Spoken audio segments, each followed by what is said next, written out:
हर movie सिर्फ entertainment नहीं होती, हर कहानी के पीछे एक ज्ञान छुपा होता है। मैं हूं आपका दोस्त और आप देख रहे हो मूवी ज्ञान। ये कहानी है एक ऐसी बैंक रॉबरी करने वाली टीम की जिसे पूरे देश की पुलिस कभी नहीं रोक पाई। ये कहानी सस्पेंस से इतनी भरी हुई है कि आपका दिमाग हिला देगी, क्योंकि ये सब चोर इतनी खतरनाक चोरियां करते हैं जितना पुलिस वाले कभी सपने में भी नहीं सोच सकते। ये चोर पुलिस वालों को बताकर बैंकों में घुसते हैं, लेकिन किसी को पता नहीं चलने देते कि वापस बाहर कब निकल गए थे। और हमें इस कहानी के एंड में पता चलता है कि असली मास्टरमाइंड कोई और ही था और उसने चोरियां करके अंधा पैसा छाप लिया होता है। कहानी की शुरुआत में हमें रात का सीन दिखाया जाता है, जहाँ एक आर्मर्ड ट्रक बैंक की तरफ जा रहा होता है, जिसमें आगे 2 गार्ड्स और पीछे 2 गार्ड्स बैठे होते हैं। अचानक ट्रक एक कॉफी शॉप के बाहर आकर रुक जाता है। तभी एक कार आकर ट्रक के बिल्कुल पास रुकती है और पीछे से एक एसयूवी भी आ जाती है। गार्ड्स को कुछ समझ आ पाता उससे पहले ही 2 नकाबपोश लोग बाहर निकलते हैं और बंदूक तान देते हैं। गार्ड्स फ्रीज हो जाते हैं, लेकिन ट्रक के अंदर बैठा एक गार्ड घबरा जाता है और पैनिक बटन दबा देता है। बैकअप के लिए कॉल चला जाता है। एक रॉबर ये समझ जाता है और ड्राइवर को धमकाता है, बाहर निकलो वरना मैं तुम पर फायर कर दूंगा। ड्राइवर मना कर देता है, इसलिए रॉबर्स विंडशील्ड में होल करते हैं, ट्रक को अपनी एसयूवी से बांधते हैं और उसे ऐसे फाड़ देते हैं जैसे टिन के डिब्बे का ढक्कन खोला जा रहा हो। ड्राइवर भी भागने की कोशिश करता है, लेकिन गोली लगते ही वहीं ढेर हो जाता है। उसी वक्त दूर से सायरन की आवाज आने लगती है। बारिश में भीगती हुई सड़कों पर पुलिस पूरी रफ्तार से आ रही होती है। अब इन चोरों की उलटी गिनती शुरू हो चुकी होती है। इधर चोरों का एक मार्क नाम का दोस्त शांत दिमाग से पुलिस मूवमेंट पर नजर रख रहा होता है। पुलिस के पास बस 30 सेकंड्स बचे होते हैं। रॉबर्स ट्रक के पीछे एक्सप्लोसिव्स लगाते हैं और जोरदार धमाके के साथ ट्रक पूरी तरह खुल जाता है और आखिरी गार्ड भी मारा जाता है। एक चोर सबूत मिटाने के लिए अपनी एसयूवी के आगे बॉम्ब रख देता है। सायरन और तेज होती जा रही होती है। फाइट के लिए सब चोर रेडी हो जाते हैं। पुलिस वालों के पहुंचते ही गन फाइट स्टार्ट हो जाती है। एक एक करके पुलिस वालों के 4 लोग मारे जाते हैं। ये चोर कोई आम लोग नहीं थे, ये हाईली ट्रेंड थे, साफ साफ एक्स मिलिट्री लग रहे थे। हालांकि एक घमंडी चोर को लगता है कि अब सब उसके कंट्रोल में है। तब गैंग एक खाली आर्मर्ड ट्रक लेकर वहां से फरार हो जाती है। गैंग का लीडर सबसे बहुत नाराज होता है, क्योंकि प्लान साफ सुथरा होना चाहिए था, लेकिन उसके एक आदमी ने बगावत करके एक गार्ड को मार दिया। वे आर्मर्ड ट्रक को एक वेयर हाउस में छोड़ देते हैं। यहीं पर हमारी मुलाकात मारमैन की पूरी टीम से होती है। इस गैंग के लीडर का नाम रे मारमैन है, जो कि इस पूरी प्लानिंग का मास्टरमाइंड है, और ये है बॉस्को, जो कानून के किसी भी रूल्स को फॉलो नहीं करता। इसने ही आज गोली चलाई थी। और इनका तीसरा साथी है डॉनी, जो बहुत फास्ट और चालाक ड्राइवर है। और ये है लीवाई, जो कि मारमैन का राइट हैंड है। मारमैन बॉस्को से सख्ती से पूछताछ करता है। उसे शक होता है कि बॉस्को सच में क्लीन है या उसके दिमाग में कुछ गड़बड़ चल रही है। रे को सिर्फ पीछे छूटी लाशों की चिंता नहीं है, उसे डर है कि अब आगे क्या होगा। अब वो ऑफिशियली कॉप किलर्स बन चुके हैं और ये लाइन क्रॉस करने के बाद सब कुछ बदल जाता है। अब सीन कट होता है और हमें डिटेक्टिव बिग निक को दिखाया जाता है। निक क्राइम सीन पर ऐसे स्वैगर के साथ आता है जैसे वो जगह उसी की हो। वो काफी टाइम से मारमैन और उसके गैंग के पीछे पड़ा हुआ है और आज की ये मेस उसकी आग में घी डाल देती है। उसके साथ मर्फी, टोनी और बोराक्को होते हैं। ये सब निक के लॉयल हैं, लेकिन साफ दिखता है कि वो उसकी ड्रिंकिंग हैबिट से परेशान है। निक किसी की नहीं सुनता। वो क्राइम सीन से एक डोनट उठाता है, लेकिन खाता नहीं, बस बोलता है मैं सब संभाल रहा हूँ। क्राइम सीन देखते ही निक का दिमाग घूमने लगता है। वो कहता है आखिर खाली आर्मर्ड ट्रक क्यों चुराया गया, इसके पीछे कोई खतरनाक साजिश है। इधर बॉस को पास ही छुपकर सबकी फोटोज ले रहा होता है। जैसे ही मामला गर्माता है, FBI एंट्री लेती है और टेंशन और बढ़ जाती है। FBI एजेंट लोबिन बॉब साफ तौर पर निक को पसंद नहीं करता और ये फीलिंग दोनों तरफ से सेम है। बॉब निक की एक्सपेंसिव जैकेट पर तंज कसता है। निक ऐसे टाल देता है जैसे कोई फर्क ही नहीं पड़ता, लेकिन साफ है इन दोनों की टक्कर आगे तय है। बॉस को ये सारी जानकारी मारमैन को दे देता है। अब मारमैन जान चुका है उसका दुश्मन कोई छोटा मोटा ऑफिसर नहीं बल्कि बिग निक है, और अब ये मामला पर्सनल हो चुका है। शेरिफ डिपार्टमेंट में निक और उसकी टीम रॉबरी पर डिस्कशन करते हैं। टोनी कहता है ये मारमैन का काम है। निक सिर हिलाता है, लेकिन उसकी आंखें सिकुड़ जाती हैं। उसे एक नाम याद आता है, डॉनी, जो कि एक बारटेंडर है और वो शायद बहुत कुछ जानता है। अब सीन कट होता है और हमें दिखाया जाता है कि डॉनी क्राउड संभाल रहा होता है। उसके पास एक सिक्योरिटी कार्ड होता है जो फेडरल रिजर्व के एक एम्प्लॉई का छूटा हुआ है। ये डिटेल आगे चलकर बहुत काम आने वाली है। वो मैक से बात करता है। मैक डॉनी की शार्प मेमोरी की तारीफ करता है। डॉनी मुस्कुराकर बोलता है मैं हमेशा अपने सराउंडिंग्स पर कंट्रोल रखता हूँ, लेकिन उसे नहीं पता कि ये कंट्रोल अब फिसलने वाला है। तभी निक बार में एंट्री लेता है। वो एकदम काम बनने का नाटक करता है। डॉनी से कैजुअल बातें करता है। ड्रिंक्स के बाद लोग जो अजीब कहानियां सुनाते हैं उन पर कमेंट करता है। लेकिन जैसे ही डॉनी बार से बाहर निकलता है, निक अचानक हमला करता है और उसे बेहोश कर देता है। अगली सुबह डॉनी अजीब हालत में उठता है। उसको तेज सिर दर्द हो रहा होता है और वो बड़बड़ाता है। वो लड़खड़ाते हुए बाहर आता है और देखता है निक और उसकी टीम शराब के नशे में लड़कियों के साथ पार्टी कर रहे हैं। ऐसे बिहेव कर रहे हैं जैसे वेकेशन पर हो। डॉनी कंफ्यूज्ड होकर पूछता है मेरी पैंट्स गीली क्यों हैं? पूरी टीम जोर से हंस पड़ती है। डॉनी ने पेशाब कर दिया था। जब निक उसे मारमैन के साथ अपनी एक फोटो दिखाता है। अब झूठ बोलने का कोई फायदा नहीं। निक की इंटरोगेशन तेज हो जाती है। डॉनी पहले झूठ बोलता है, लेकिन निक के दबाव में धीरे धीरे टूटने लगता है। आखिरकार डॉनी मान लेता है वो सिर्फ एक गेटअवे ड्राइवर है जिसे उसकी स्किल्स की वजह से हायर किया गया था। डॉनी कुछ महीने पीछे की कहानी याद करता है। वो बताता है है कि कैसे मार्कस और बॉस्को ने सबसे पहले उससे कांटेक्ट किया। उन्होंने उसे एक जॉब ऑफर दी और फिर उसे रे मार्मन से मिलवाया। शुरू में मार्मन कन्विंस्ड नहीं था, लेकिन एक खतरनाक टेस्ट ड्राइव के बाद सब साफ हो गया। डॉनी इस काम के लिए ही बना है। उसकी ड्राइविंग स्किल्स पर कोई सवाल नहीं था, इसलिए मार्मन उसे टीम में शामिल कर लिया। डॉनी का गैंग के साथ पहला जॉब एकदम क्लीन ऑपरेशन था। उन्होंने कैश बंडल्स को पानी में फेंक कर चेक किया। वो देख रहे थे कि कहीं डाई बॉम्ब तो नहीं लगा। कुछ बंडल्स पर निशान निकले, लेकिन बाकी पूरी तरह क्लीन थे। और तब माइक्रोवेव में पैसे सुखाने के बाद मार्कस ने मार्मन से कहा, अब बहुत हो गया, रिटायर हो जाना चाहिए। लेकिन मार्मन कभी छोटे सपने देखने वाला नहीं था। तभी वो एक बड़ा प्लान रिवील करता है, क्लीन बिल्स में पूरे $30 मिलियन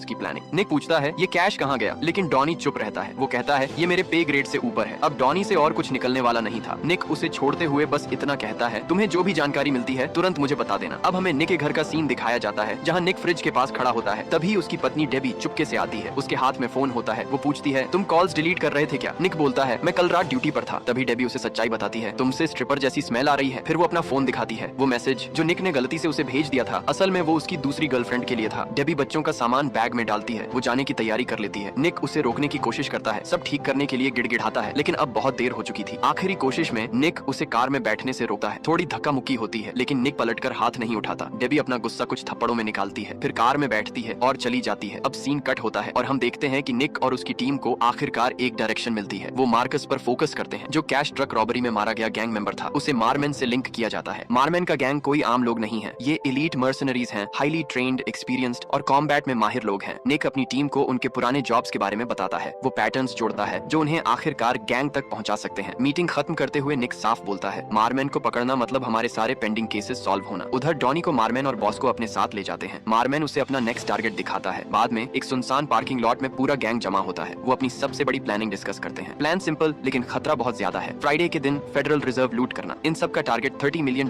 के अनमार्क्ड बिल्स है, जो वैसे भी डिस्ट्रॉय होने वाले हैं। मार्मन समझाता है, अगर तुम बिल्डिंग को जरा भी देर तक देखते रहोगे तो सिक्योरिटी तुम्हें नोटिस कर लेगी। एक बार फेस याद आ गया तो सीक्रेट सर्विस तुम्हें ढूंढ निकालेगी। मार्मन समझाता है कि वहाँ ऐसे कंप्यूटर्स हैं जो आपके फोन के फेस आईडी से भी ज्यादा इंट्रूसिव हैं, और मान लो किसी तरह अंदर घुस भी गए तो असली प्रॉब्लम उसके बाद शुरू होती है। हर एक नोट का सीरियल नंबर रिकॉर्ड होता है। अगर एक भी नोट गायब हुआ तो फेडरल एजेंसीज को तुरंत पता चल जाएगा और वो उसे दुनिया के किसी भी कोने से ट्रेस कर लेंगे। लेकिन मार्मन के पास सॉल्यूशन होता है। वो कहता है, हर दिन करीब $30 मिलियन के पुराने अनयूजेबल नोट सिस्टम से काट कर डिस्ट्रॉय कर दिए जाते हैं। अगर उन्हें डिस्ट्रॉय होने से पहले उठा लिया जाए तो आपके पास होंगे $30 मिलियन, जो ऑफिशियली अब एग्जिस्ट ही नहीं करते। बस एक ही प्रॉब्लम है, अंदर भी जाना है और बिना कोई निशान छोड़े बाहर भी आना है। लाओ पूछता है, सिक्योरिटी कैसे क्रॉस करेंगे? मार्मन अपने मिस्टीरियस अंदाज में बस इतना कहता है, हम पीछे के रास्ते से जाएंगे, एक ऐसे ट्रक के साथ जो चोरी की कैश से भरा होगा। इधर डॉनी एक नई जॉब शुरू करता है। वो चाइनीज रेस्टोरेंट में डिलीवरी बॉय बन जाता है। ये सब प्लान का हिस्सा है। उधर निक घर जा रहा होता है, तभी उसे डिवोर्स पेपर्स मिलते हैं। अब मार्मन अपने क्रू को एक बार फिर प्लान समझाता है। वे फेडरल रिजर्व की मेन पावर काट देंगे, लेकिन वॉल्ट की बिजली चालू रहेगी। लाओ को क्यूरियोसिटी होती है कि मार्मन को ये सब जानकारी मिली कैसे, लेकिन मार्मन हमेशा की तरह उस सवाल को टाल देता है। अगले दिन डॉनी आराम से 2 फूड बैग्स लेकर चाइनीज फूड डिलीवरी बॉय के डिस्गाइज में फेडरल रिजर्व में घुस जाता है। निक और उसकी टीम दूर से देख रही होती है। डॉनी पहला चेक पॉइंट आसानी से क्रॉस कर लेता है। डेस्क पर गार्ड उसकी आईडी चेक करता है और उसे अंदर जाने देता है। डॉनी खाना सर्व करता है, थोड़ा फ्लर्ट करता है, फिर बाथरूम में जाता है। वहीं वो दूसरा फूड बैग वेंट के अंदर छुपा देता है। सब कुछ उनकी प्लानिंग के अनुसार रहा होता है। दूसरी तरफ लाओ के घर में एक अलग ही फैमिली ड्रामा चल रहा होता है। उसकी बेटी और उसका बॉयफ्रेंड गुलू गुलू करने की प्लानिंग कर रहे होते हैं, लेकिन लाओ को उस लड़के पर जरा सा भी भरोसा नहीं। वो उसे गैराज में ले जाकर बात करता है। वो लड़के को साफ साफ समझाता है, अगर मेरी बेटी के साथ कुछ भी गलत किया तो मेरे से बुरा कोई नहीं होगा। वो कहता है कि पिछले 16 सालों से मेरी बेटी की सेफ्टी मेरी जिम्मेदारी थी। आज पहली बार मैं ये जिम्मेदारी तुम्हें सौंप रहा हूँ। फिर अचानक टोन बदलता है, खैर छोड़ो, बस ये कहना था कि तुमसे मिलकर अच्छा लगा और आशा करता हूँ कि तुम्हारी इवनिंग अच्छी जाए। लड़का पूरी तरह डरा हुआ होता है। बाद में इस पर पूरा क्रू हंसता है। उसी रात मार्मन का क्रू एक रेस्टोरेंट में डिनर एंजॉय कर रहा होता है। शायद उन्हें लगता है कि इस दुनिया की सबसे बड़ी रॉबरी प्लान करने के बाद वो इसके हकदार हैं। लेकिन निक और उसके कुछ साथी वहाँ आ जाते हैं। डॉनी उन्हें सबसे पहले नोटिस करता है। निक बहुत फ्रेंडली बनता है और बोलता है कि वो डॉनी को जिम से जानता है। डॉनी चुप रहने की कोशिश करता है और धीरे से हाँ बोल देता है, लेकिन उसकी आंखों की घबराहट सब कुछ बता देती है। फिर निक दिखावा करता है कि वो मार्मन को भी पहचानता है, लेकिन मार्मन को जरा भी यकीन नहीं होता। वो सीधा बोल देता है, निक यहाँ का नहीं है, लेकिन निक को इशारा बिल्कुल समझ नहीं आता। वो आखिरी बार पीछे मुड़कर बोलता है, मुझे हाई स्कूल का फुटबॉल मैच याद आ रहा है। असल में वो मार्मन को उकसाने की कोशिश कर रहा होता है, लेकिन फैमिली के सामने मार्मन उसके जाल में नहीं फंसता। ठीक उसी वक्त जब लगता है कि बात हाथ से निकल जाएगी, गस बीच में आ जाता है और माहौल शांत कर देता है। लेकिन मार्मन के क्रू को अब शक होने लगता है। उन्हें लगने लगता है कि डॉनी शायद चीटर हो सकता है। वे डॉनी को एक अलग कमरे में ले जाते हैं। वहाँ एक आदमी बड़े से ड्रम में केमिकल्स डाल रहा होता है। लाओ डॉनी की तलाशी लेता है और फिर पक्का करने के लिए मार्मन उसे थोड़ा रफ ट्रीटमेंट देता है। गन की नोक पर मार्मन पूछता है, क्या तुमने हमारी प्लानिंग निक को बता दी? डॉनी कसम खाकर कहता है, मैंने एक शब्द भी नहीं बताया। वो डॉनी पर भरोसा कर लेता है। फिर वो एक छोटा सा खुलासा करता है, रॉबरी फ्राइडे को होने वाली है और डॉनी को साफ साफ समझा देता है बेहतर होगा कि वो निक को ये बात बता दे। उधर निक की हालत और भी बिगड़ चुकी होती है। डेबी की बहन के घर एक छोटी सी पार्टी चल रही होती है और निक वहाँ पूरी तरह बैलेंस खो चुका होता है। वो नशे में धुत है, गुस्से से भरा हुआ है और उसके हाथ में डिवोर्स पेपर्स हैं। जब डेबी का नया बॉयफ्रेंड चुपचाप निकलने की कोशिश करता है, निक उसे जाने नहीं देता और फिर घमंड और बेबसी में डिवोर्स पेपर्स पर साइन कर देता है। नया बॉयफ्रेंड शांत रहने की कोशिश करता है लेकिन निक उसे उकसाता ही रहता है। आखिरकार उसे जबरदस्ती जाना पड़ता है और इधर डॉनी और निक की मुलाकात एक बुटीक में होती है। डॉनी गुस्से में निक पर आरोप लगाता है, तुमने रेस्टोरेंट में मेरी कवर लगभग उड़ा दी थी। फिर वो उसे बताता है रॉबरी फ्राइडे को है। कुछ समय बाद निक एक गन रेंज में मारमैन और उसके क्रू को प्रैक्टिस करते हुए देखता है। निक उन्हें वहीं अरेस्ट कर सकता था, सब इलीगल गन से लैस थे, लेकिन वो ऐसा नहीं करता। इसके बजाय वो देखता है कि उसकी हर गोली टारगेट पर लगती है। निक मुकाबला करने की कोशिश करता है। वो अपना टारगेट पास लाता है और देखता है कि मारमैन की सारी गोलियां सीधे दिल पर लगी हैं। फ्रस्ट्रेशन में निक कागज को मोड़ देता है। वो मारमैन के काम डोमिनेंस को दिमाग से निकाल ही नहीं पाता और खुद को और भी कमजोर महसूस करते हुए निक एक स्ट्रिप क्लब चला जाता है। वहां से वो एक स्ट्रिपर के साथ बाहर निकलता है। उसे जरा भी अंदाजा नहीं होता कि उसी स्ट्रिपर को मारमैन ने उस पर नजर रखने के लिए हायर किया है। निक को तब जबरदस्त शॉक लगता है जब मारमैन आराम से स्ट्रिपर के अपार्टमेंट में घुस आता है। निक की गन बस हाथ की पहुंच से बाहर होती है। मारमैन पूरी तरह कंट्रोल में होता है। वो निक की तरफ ठीक से देखता भी नहीं, सीधे उसके पास से चलता हुआ बेडरूम में चला जाता है। निक जल्दी जल्दी गन उठाता है, कपड़े पहनता है और वहां से भाग जाता है। अगली सुबह मारमैन स्ट्रिपर के अड्डे पर उठता है। वो चुपचाप अपना सामान पैक करता है और निक वहां से निकल जाता है। इधर निक खुद अंदर से पूरी तरह टूट चुका होता है। वो अचानक अपनी बेटी से स्कूल में मिलने पहुंच जाता है, लेकिन ये मुलाकात दिल तोड़ने वाली साबित होती है। निक अपनी कार में बैठा रो रहा होता है। सारी जिंदगी का बोझ एक साथ उस पर टूट पड़ता है। अब सीन कट होता है और हमें मारमैन का ठिकाना दिखाया जाता है। मारमैन अपने क्रू के साथ रॉबरी की प्लानिंग दोबारा चेक करता है, हर छोटी डिटेल को लॉक करता है। वो डॉनी को वेपन्स प्रॉपर्ली हैंडल करने की ट्रेनिंग भी देता है। उधर निक और उसकी टीम भी तैयार हो रही होती है। ये लोग वॉर के लिए निकल चुके हैं। निक अपनी टीम के साथ रॉबरी लोकेशन की तरफ बढ़ता है और तभी मारमैन की टीम एक कमर्शियल बैंक ब्रांच पर हमला कर देती है। वे अंदर घुसते ही हॉस्टेजेस बना लेते हैं। निक और उसकी टीम बाहर से पूरी केओस देख रही होती है। मारमैन वही पुरानी हॉस्टेज वाली लाइन दोहराता है, हम पैसे के लिए आए हैं, तुम्हारे लिए नहीं। कोऑपरेट करोगे तो जिंदा रहोगे। वो बैंक मैनेजर को आदेश देता है 911 पर कॉल करो। उनकी डिमांड साफ है, हेलीकॉप्टर से $10 मिलियन